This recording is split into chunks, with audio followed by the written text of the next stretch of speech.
The Wyoming wind howled across the open range as four orphan boys trudged up the dusty path leading to the Double-R Ranch. Their clothes were worn thin from weeks of travel, and their faces bore the hollow look of children who'd seen too much hardship for their tender years. The oldest, a boy of 14 named David Porter, clutched a yellowed piece of paper against his chest like it was the most precious thing in the world. Behind him walked his three companions: Michael, 12 years old with sandy hair and determined blue eyes; Thomas, 10, whose freckled face still held traces of childhood innocence; and little Samuel, barely 8, who'd hardly spoken since they'd started their journey from the burned-out orphanage in Cheyenne. As they approached the sprawling ranch house, David felt his heart hammering against his ribs. Everything depended on what happened in the next few minutes. The paper he carried could change their lives forever, or it could get them thrown off the property as liars and troublemakers. The front door of the ranch house opened before they could knock, and a tall, weathered man stepped onto the porch. John Richardson was in his 50s, with graying hair and eyes that had seen decades of frontier life. He wore a clean work shirt and well-maintained boots, the marks of a successful rancher who'd built his empire through hard work and honest dealing. "Can I help you boys?" Richardson asked, his voice neither welcoming nor hostile, just cautious in the way of frontier folk who'd learned to be wary of strangers. David swallowed hard and stepped forward. "Mr. Richardson." "Sir, my name is David Porter. These are my friends Michael Kelly, Thomas Watson, and Samuel Brooks. We've traveled a long way to see you because," he hesitated, knowing how incredible his next words would sound, "because we think you might be someone else." Richardson's eyebrows rose slightly. "Someone else, son? I've been John Richardson for 53 years. I think I'd know if I was somebody different." "Yes, sir," David said quickly, "but we found this in the old sheriff's office before the orphanage burned down." He held out the yellowed wanted poster with trembling hands. "And we think you might want to see it." Richardson took the poster and studied it carefully. His face went pale as he read the text, and David saw his hands begin to shake slightly. The poster was old, dated 1878, 15 years earlier. It offered a reward of $5,000 for the capture of Black Jake Morrison, wanted for bank robbery in Colorado Territory.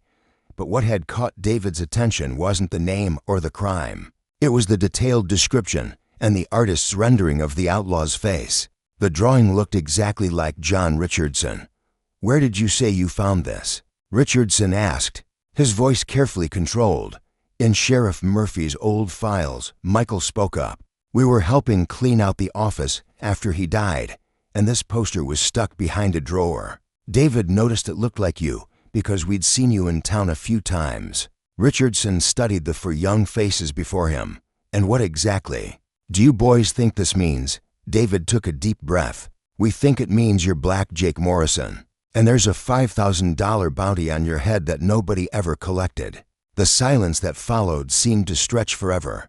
Richardson looked from the poster to the boys and back again, his mind clearly racing.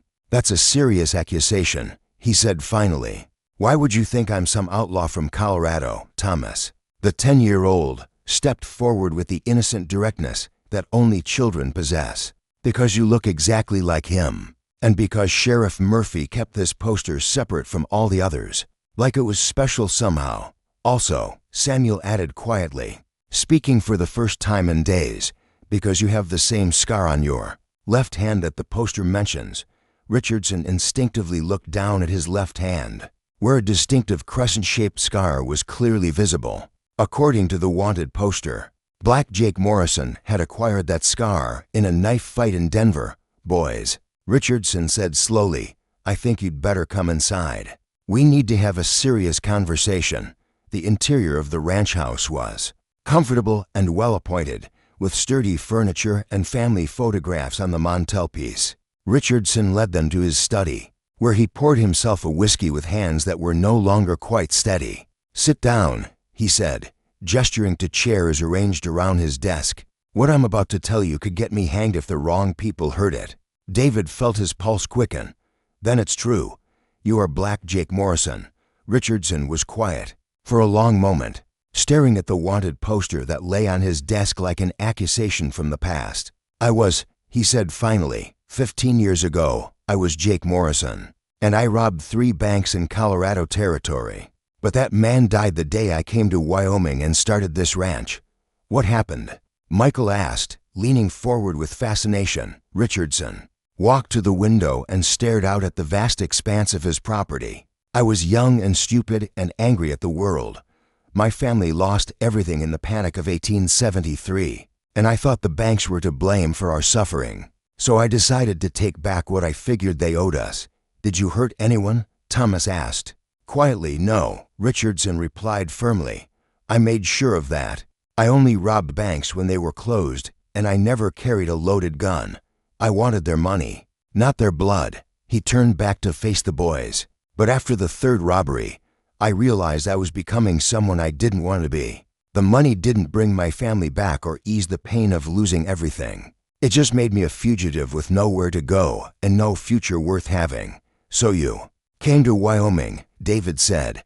I came to Wyoming with stolen money and a stolen identity. Richardson confirmed. I bought this land, started this ranch, and swore I'd never take another dishonest dollar as long as I lived. And nobody ever suspected? Samuel asked. Richardson smiled sadly. Oh, Sheriff Murphy suspected. He was a smart man, and he kept that poster for a reason. But he also saw what I'd built here, how I employed dozens of local men, how I'd become a pillar of the community. He chose to let sleeping dogs lie. Subscribe to our channel for more incredible frontier adventures. You won't believe what these boys do with this explosive secret. The boys exchanged glances, processing this incredible revelation. They'd found one of the most wanted men in the Colorado Territory, living as a respected rancher in Wyoming. What happens now? David asked. Richardson studied the 4 young faces before him. That depends on what you boys intend to do with this information. The bounty on Black Jake Morrison is still valid. $5,000 would be enough to change your lives forever. But you're not Black Jake Morrison anymore, Thomas said. You're Mr. Richardson. You help people. You give jobs to men who need work. The law doesn't see it that way, Richardson replied. A crime is a crime, regardless of what a man does afterward to make amends. Michael had been quiet during this exchange, but now he spoke up with a question that cut to the heart of the matter.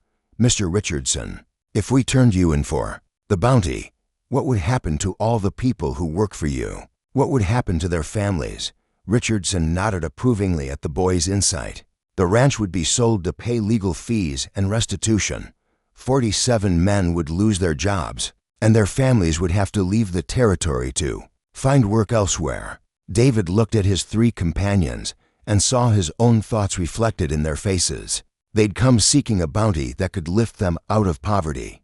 But they'd found something more complicated, a man who'd genuinely reformed his life and become a force for good in his community. There's something else, Richardson said quietly. Something I need to tell you before you make your decision. He walked to a safe hidden behind a painting and removed a thick envelope. I've been expecting someone to find that poster eventually, he said. So I've been setting aside money every year, money to compensate the banks I robbed 15 years ago. With interest, it comes to nearly $20,000. The boys stared at the envelope in amazement. $20,000 was more money than they'd ever imagined. I was planning to send it anonymously to the Colorado Territorial Bank when I turned 60. Richardson continued. A final payment on an old debt. But if you boys are determined to collect that bounty, he left the sentence unfinished. But the implication was clear. They could turn him in and collect $5,000, or they could help him complete his plan for redemption and perhaps find a different kind of reward. As the sun set over the Wyoming landscape, 5 people sat in the study of the Double R Ranch, surrounded by the weight of past sins and future possibilities. The forgotten wanted poster had opened a door to the past, but what lay beyond that door was still for them to decide. The choice they made would determine not just their own futures, but the fate of dozens of families who depended on John Richardson's continued freedom and success. The next morning brought unexpected visitors to the Double R Ranch. David was helping with the morning chores when he spotted a dust cloud on the horizon. That resolved into 3 riders approaching at a steady pace.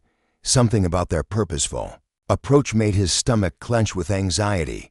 "Mr. Richardson," he called out, running toward the main house. "Riders coming, and they don't look like they're here for a social visit." Richardson emerged from his study, took one look at the approaching horsemen, and immediately recognized the lead rider's distinctive silver-trimmed saddle and black hat.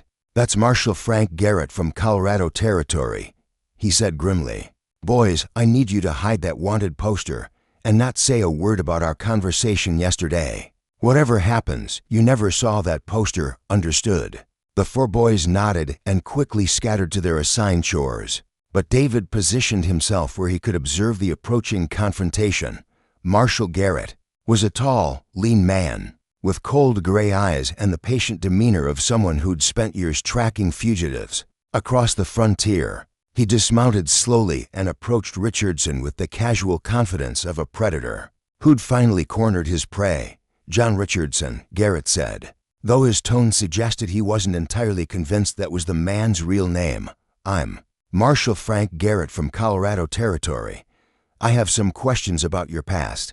"My past is my own business, Marshal," Richardson replied evenly. "This is Wyoming Territory, and I'm not aware of any laws I've broken here." Garrett smiled thinly. "No, but there are some old laws you might have broken in Colorado 15 years ago. I've been investigating a series of bank robberies from 1878, and your name has come up in connection with them. I think you have me confused with someone else." Richardson said, "I've been ranching here in Wyoming since 1879. You can check the territorial land records." "Oh, I have," Garrett replied. "Very convenient that you arrived in Wyoming just months after Black Jake Morrison disappeared in Colorado. Even more convenient that you had enough money to buy this entire spread when you were supposedly just a drifter." David felt his heart sink. The marshal was clearly suspicious, and if he had enough evidence to obtain a warrant, Richardson could be arrested regardless of what the boys decided to do with the wanted poster. "I saved my money from cattle driving," Richardson said. "It's not uncommon for men to accumulate capital over several years of hard work." "No, it's not," Garrett agreed, "but it is uncommon for men to have scars that match the exact description of wanted fugitives." He pointed to Richardson's left hand. "That crescent-shaped scar is quite distinctive." Richardson's face remained calm, but David could see the tension in his shoulders. "Scars are common on the frontier, Marshal. Accidents happen." "They do indeed," Garrett said, "which is why I'm going to need you to come with me to Colorado Territory to answer some questions about your whereabouts in 1878. "Do you have a warrant?" Richardson asked. "I do," Garrett replied, producing an official-looking document from his coat. "Signed by a federal judge in Denver. You're under arrest for suspicion of bank robbery." As Garrett's deputies moved to place Richardson in shackles, David felt something break inside his chest. This good man, who'd built an honest life and employed dozens of families, was about to be destroyed by crimes he'd committed as a different person 15 years ago. But before the deputies could complete the arrest, little Samuel Brooks stepped forward with the fearless directness that only children possess. "Marshal Garrett," Samuel said in his clear, high voice, "are you here because of the reward money?" Garrett looked down at the 8-year-old with amusement. "What do you know about reward money?" "Boy, I know there's a $5,000 bounty on Black Jake Morrison," Samuel replied. "And I know you think Mr. Richardson is him." "Samuel," Richardson said warningly. But the boy ignored him. "But I also know," Samuel continued, "that Mr. Richardson paid back all the money he stole, with interest. He's got the receipts to prove it." This was news to David, and apparently to Marshal Garrett as well. The lawman's confident expression flickered with uncertainty. "What receipts?" Garrett demanded. Richardson sighed deeply. "Samuel, you don't understand what you're doing." "Yes, I do," the boy replied firmly. "I understand that you're a good man who made mistakes when he was young and angry, and I understand that you've spent 15 years making up for those mistakes." Samuel turned back to Garrett. "Last week, Mr. Richardson sent $20,000 to the Colorado Territorial Bank. Anonymous payment to cover the money Black Jake Morrison stole, plus interest." The bank probably got the money yesterday. Subscribe to our channel now. The shocking twist that's about to unfold will change everything. Garrett's stern expression cracked slightly. You're telling me he made restitution, full restitution? Richardson confirmed, realizing there was no point in denying it now. $20,347, every penny I took, plus compound interest calculated at standard banking rates. And you can prove this, Richardson nodded toward his house. I have copies of the bank drafts and the letter I sent explaining the payment. The Colorado Territorial Bank should have received everything 3 days ago. Garrett looked confused for the first time since arriving. Why would you make anonymous restitution? If you weren't planning to turn yourself in. Because I wanted to clear my conscience before I died, Richardson replied simply. I've been carrying the weight of those crimes for 15 years. The money was never mine to keep. Michael stepped forward to join Samuel. Marshall, if he paid back all the money, what crime is left? Bank robbery is still bank robbery, Garrett replied. But his voice lacked its earlier certainty. But is it? Thomas asked, surprising everyone with his legal insight. If someone takes money and then pays it back with interest, isn't that more like a loan than a theft? David realized what his friends were trying to do. They weren't just defending Richardson. They were trying to create legal doubt about whether restitution after the fact might reduce or eliminate the charges. The law doesn't work that way, Garrett said, but he no longer sounded entirely convinced. Maybe not, David said, stepping forward to join his friends. But justice sometimes works differently than the law. Richardson looked at the 4 boys, who had chosen to defend him rather than claim the bounty. That could have changed their lives forever, and felt something he hadn't experienced in 15 years, hope. Marshall, Richardson said quietly, I won't run from what I did. If you want to arrest me, I'll come peacefully. But before you do, I want you to see something. He led the group to the bunkhouse where 47 ranch hands were preparing for their daily work.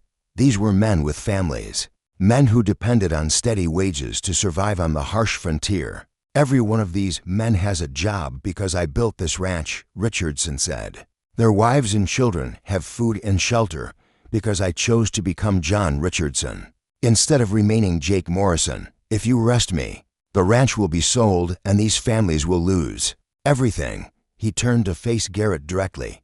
I can't undo the crimes I committed 15 years ago, but I can ask you to consider what justice really means. Is it punishment for past sins, or is it making things right for the future? Garrett looked at the faces of the ranch hands, at the 4 boys who had chosen conscience over profit, and at the man who had spent 15 years building something good from the ashes of his criminal past. For the first time in his career, Marshal Frank Garrett found himself questioning whether enforcing the law was the same thing as serving justice. The decision he made in the next few minutes would determine the fate of dozens of families and the future of 4 orphan boys who had proven that sometimes the greatest courage comes from doing what's right instead of what's profitable.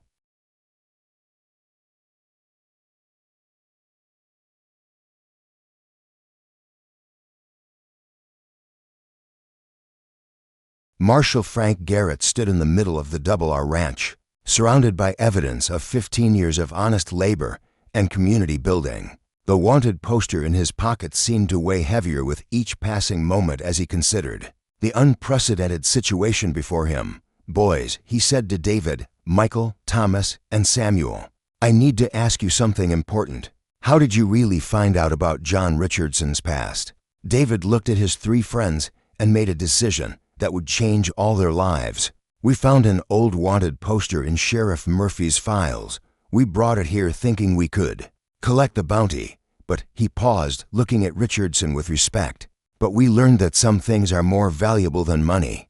Garrett studied the 4 young faces. You boys could have been rich. $5,000 would have set you up for life, not if it meant destroying the lives of 47 families. Samuel replied with the wisdom that seemed far beyond his 8 years. Marshal Garrett had spent 20 years enforcing the law, but he'd never encountered a situation quite like this. A confessed criminal who'd made full restitution for children who chose justice over profit, and a community that would be devastated by a technically legal arrest. Mr. Richardson, Garrett said finally, I'm going to need you to accompany me to Colorado Territory. David's heart sank, but Richardson nodded calmly. I understand, Marshal.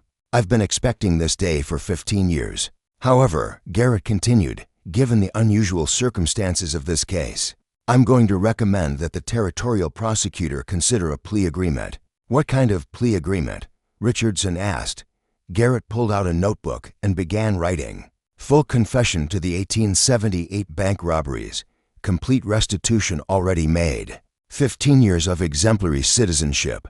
And a commitment to continue supporting the local community. In exchange, I'll recommend supervised probation instead of imprisonment.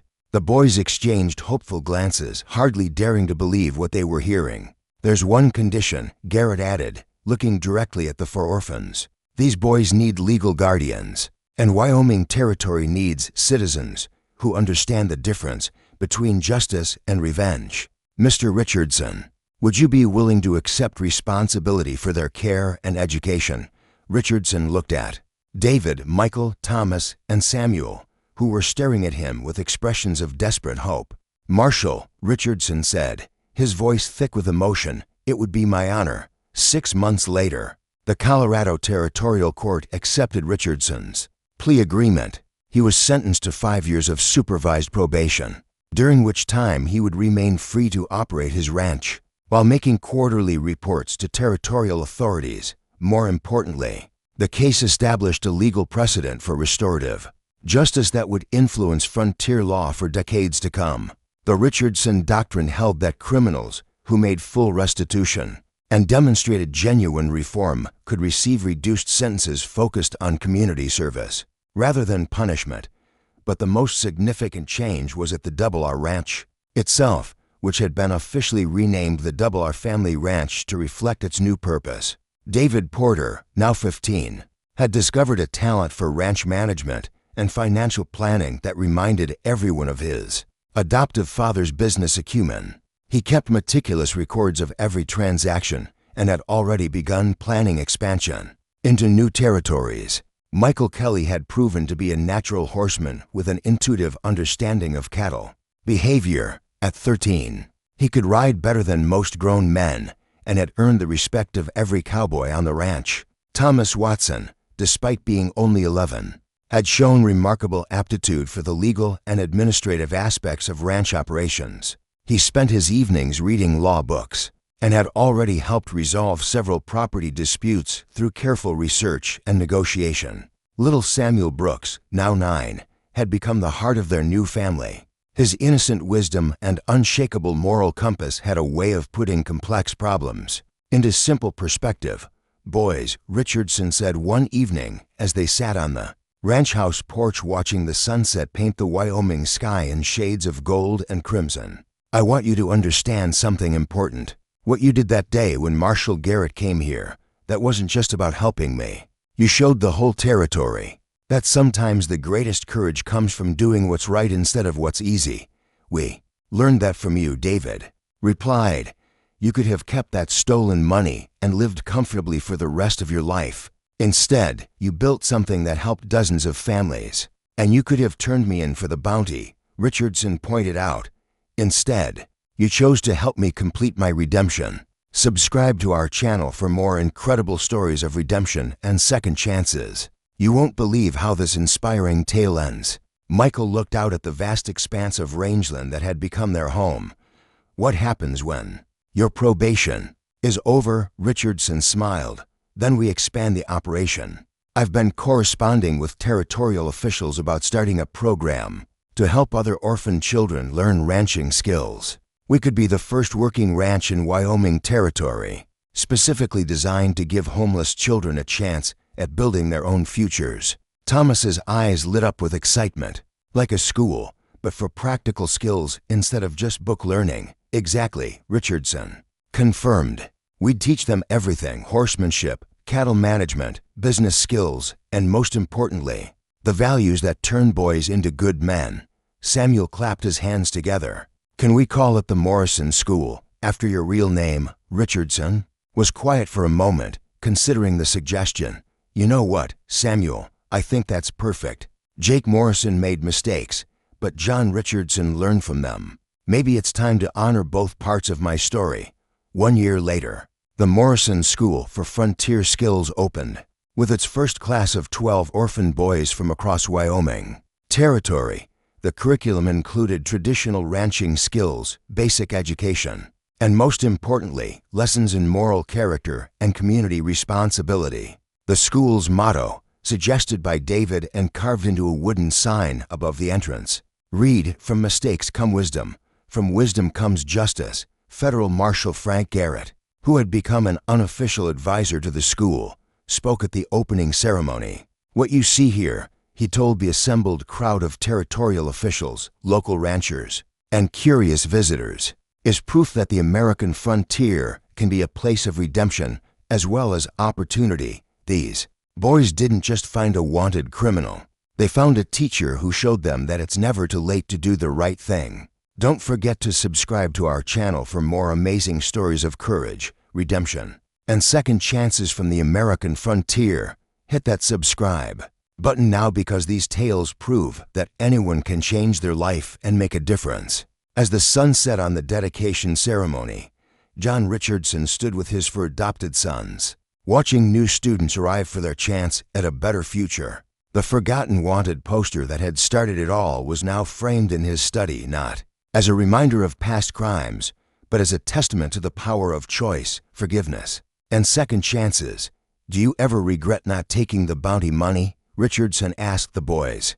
David spoke for all of them. "We got something better than money. We got a family, a home, and the knowledge that we helped turn something bad into something good." The forgotten bounty had become the foundation of a new kind of justice, one built on redemption rather than revenge, and on the unshakable belief that people can change their lives, if given the chance to do so. Your subscription helps us continue bringing these incredible tales of frontier redemption to life. Subscribe now and join us for more amazing adventures that prove it's never too late to do what's right.